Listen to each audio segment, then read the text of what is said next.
기라고 하면 에너지나 동력, 힘 같은 단어가 연상되지만 그것이지는 정확한 의미를 한마디로 압축하기란 결코 쉽지 않습니다.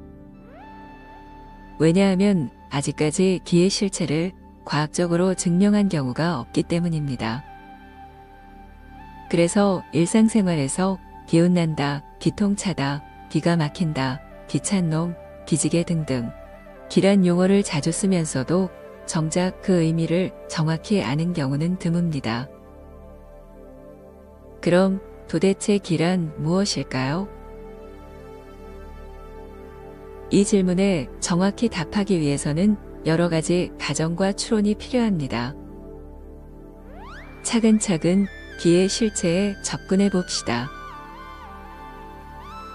기는 물질의 일종일까요? 물질이라면 에너지의 일종이고 결국엔 이는 MC 제곱의 공식을 따르게 될 것입니다.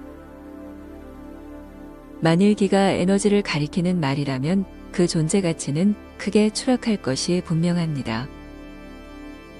기를 근간으로 삼아 발전한 한의학은 설 자리를 잃고 더불어 동양 철학의 상당수도 파기 내지 수정돼야 합니다. 그뿐만이 아니라 기를 다루는 여타의 학문이나 수련들 역시 현대과학의 그늘에 가려 그 빛이 바래게 되겠지요. 그렇다면 기를 물질이 아닌 비물질적 요소로 보면 어떨까요? 형이하에서 힘을 유발하는 인자를 에너지라 합니다. 쉽게 말해 우리가 살고 있는 3차원 물질계를 이루는 힘입니다. 에너지와 기가 유사한 것은 맞지만 그것이 존재하는 영역이 엄연히 다릅니다. 형이하인 물질계에서 힘을 유발하는 것이 에너지라면 기는 형이상의 상계를 무대로 삼습니다. 이런 의미에서 기를 거론하자면 형이상에 존재하는 모종의 에너지 같은 것으로 유추해 볼 수 있습니다. 형이상에 존재하는 어떤 에너지, 이것이 어느 정도 기의 일면을 말해주긴 하지만 복잡하고 모호한 감이 여전히 남아 있습니다. 기의 실체를 보다 분명하게 정명할 수 있는 용어는 없을까요? 그러려면 기의 성질을 좀 더 명확히 살펴볼 필요가 있습니다. 형이하의 물질을 초월할 수 있는 고차원 진료는 과연 무엇일까요? 물질을 초월한 것이어야만 형이상의 진료에 합당할진데 과연 그런 것이 존재할 수 있을까요? 물질의 영역에 속한다면 그것은 무엇을 막론하고 형이하입니다. 물질의 최소 단위인 양자의 세계 역시 형이하입니다. 그렇기에 형이상을 논하려면 물질로 볼 수 없는 대상을 찾아야 합니다. 그렇다면 실체가 모호한 암흑 물질이나 암흑 에너지, 반물질 등은 어떨까요? 이런 것이라면 형이상의 조건에 걸맞지 않을까요? 하지만 모습이 드러나지 않은 것뿐이지 중력이나 힘을 지니고 있다는 점에서 암흑 물질이나 암흑 에너지는 형이하의 특수한 영역에 해당됩니다. 반물질 역시 물질을 초월한 그 무엇이 아니라 특수한 형태의 전기적 보호나 성질을 지닌 물질의 일종으로 보아야 합니다. 그렇기에 이것들은 형이상의 후보가 될 수 없습니다. 정리하면 형이상이 되기 위해서는 반드시 물질이 아닌 비물질이어야 합니다. 물질로 볼 수 없는 것이어야 한다는 얘기입니다. 그런 것이 뭐가 있을까요? 이쯤 되면 어느 정도 눈치챈 분들이 있을 것입니다. 그것은 바로 정신입니다. 정신은 물질이라고 단정할 수 없습니다. 꿈이나 상상을 떠올려 봅시다. 그것이 물질인가요? 물론 체내의 물질들이 열심히 대사활동을 하여 만들어낸 결과라고 보는 견해가 많습니다. 하지만 아무리 그렇더라도 처음부터 물질계에 없는 것을 만들어낼 수는 없습니다. 가령 우리는 다양한 색을 보고 있습니다. 그런데 익히 알다시피 물질의 세계에는 색이 존재하지 않습니다. 빛의 파장만 존재할 뿐인데 우리는 그 파장에 상상으로 색을 입혀 아름답게 꾸며내고 있는 것이지요. 잡아도 잡히지 않고 보아도 보이지 않는 모호하기 짝이 없는 것이 정신입니다. 이런 정신을 보다 정확히 표현할 수 있는 단어는 없을까요? 정신 활동을 살펴보면 예외 없이 어떤 뜻을 품고 있습니다.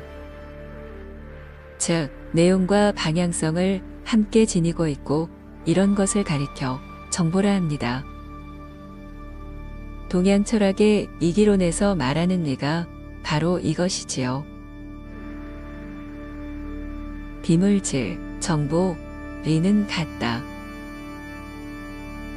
이상의 등식이 성립하면 물질에는 비물질인 정보가 담겨 있게 됩니다. 원자를 예로 들면 그것을 구성하는 중성자, 양성자, 전자 등은 물질이고 이런 구조로 활동하게 하는 이면의 정보는 비물질이 됩니다. 왜 원자는 이런 식으로 구성되고 나름의 방식으로 활동할까요? 바로 비물질인 정보가 그렇게 설정되어 있기 때문입니다. 과학이란 바로 그 설정값을 알아내는 과정이고요. 물론 설정값도 물질이 만들어낸 법칙으로 볼 수 있습니다. 하지만 그 법칙을 끝까지 소급해서 올라가게 되면 물질과 법칙의 대등관계는 흔들리게 됩니다. 사실 양자역학만 봐도 기계적인 물리 법칙에 균열이 가지 않던가요? 삼라만상 모든 것은 물질과 비물질의 대칭으로 존재합니다. 마치 생명이 물질과 정신으로 맞물려 있는 것처럼요. 흔히 돌멩이를 가리켜 생물과는 전혀 다른 순전한 물질 덩어리로 봅니다. 하지만 돌멩이도 사람처럼 물질과 정보의 대칭적 구조로 되어 있으며 다만 우리가 지닌 정보에 비해 고집이 세다는 차이가 있을 뿐입니다. 우리의 정보는 외계의 정보를 받아들여 조합하고 활용하는 데 익숙하지만 돌멩이의 정보는 오로지 설정된 대로만 움직이니까요. 다시 말하지만 삼라만상 모든 것에는 제 나름의 정보가 담겨 있습니다. 그 정보의 상태에 따라 이것과 저것이 구분될 따름입니다. 정보는 삼라만상을 존재하게 하는 근본 속성, 즉 본질입니다. 형이상은 정보와 같다. 이제 형이상의 진료가 정보라는 사실까지 알아보았습니다. 그렇다면 다시 원점으로 돌아와 기는 도대체 무엇일까요? 이제까지 논한 바를 토대로 정리하면 기란 형이상에 존재하는 정보 에너지가 됩니다. 3차원 물질계의 동력이 에너지라면 기는 4차원 비물질계에 존재하는 방향성인 것이지요. 에너지를 잘 쓸수록 물질 문명은 가속화합니다. 그렇듯 형이상의 정보 에너지인 기를 활용한다면 우리의 정신은 비약적으로 발전하게 될 것입니다.